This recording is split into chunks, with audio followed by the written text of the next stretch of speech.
ঢাকাই চলচ্চিত্রের শীর্ষনায়ক শাকিব খান এবং গ্ল্যামার গার্ল চিত্রনায়িকা পূর্ণিমা। ক্যারিয়ারের শুরু দিকে এই জুটি উপহার দিয়েছেন বেশ কিছু আলোচিত সিনেমা।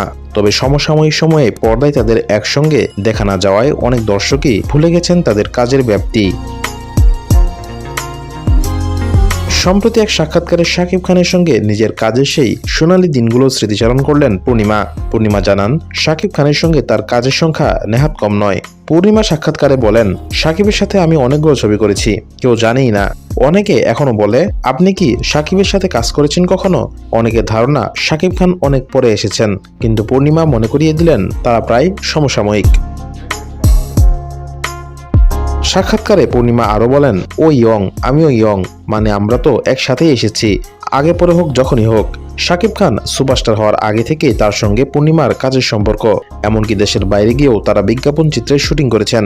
সেই সময় জনপ্রিয়তা নিয়ে এই অভিনেত্রী বলেন, হ্যাঁ, মানে শাকিব যখন বেশি পপুলার হওয়ার আগে ওকে নিয়ে ওর সাথে আমি টিভিসি করেছি অনেকগুলো দেশের বাইরে গিয়ে। তখন শাকিবকে যতটুকু না চিনতো তখন আমি ওর সাথে কাজ করেছি, কিন্তু ওর সাথে আমি প্রায় 25 থেকে 26টার মতন ছবি করেছি।